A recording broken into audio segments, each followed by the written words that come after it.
2018 Audi SQ5. It's been a while since Audi has done anything to surprise us. But who needs surprises when sales are strong and the cars are good?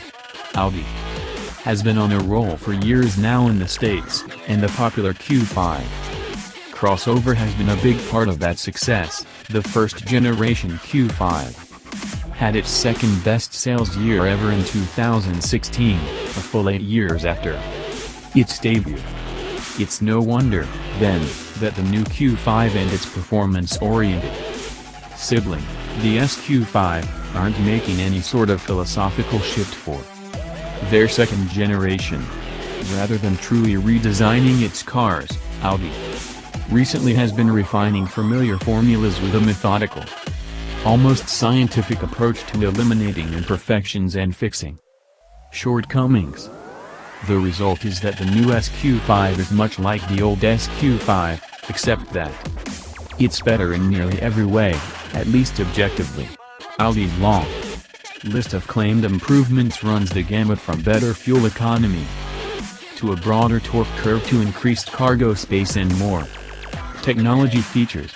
This vehicle rides on the same MLB Evo platform that underpins the latest A4 and A5, and the 6-cylinder SQ5 specifically benefits from some significant suspension tweaks and a different all-wheel drive system versus the standard 4-cylinder Q5. It also has that key ingredient in any Audi S model, more power. The old SQ5 supercharged 3.0-liter V6 gives way to a new turbocharged 3.0-liter V6, meaning the T in Audi's V6 badge finally actually stands for turbo. The new 6 makes the same 354 horsepower as before, but torque rises by 23 pounds-foot to 369 and peaks nearly 3,000 revolutions per minute sooner in the rev range. As before, an 8-speed automatic is the only transmission choice, and all-wheel drive is standard. There is more differentiation now between the Q5 and the SQ5 in terms of how that torque is put to the road. While the standard model has adopted a new, more efficient Quattro Ultra system that can disconnect the rear drive shaft at times, the SQ5 sticks with a more conventional setup that continuously turns the rear drive shaft as it varies torque between the front and rear axles.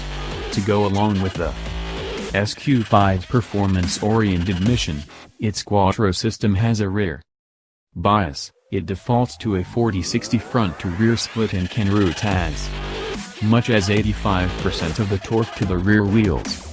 There's also an optional Sport Differential, a torque vectoring differential for the rear axle that can send almost all of the torque to one wheel.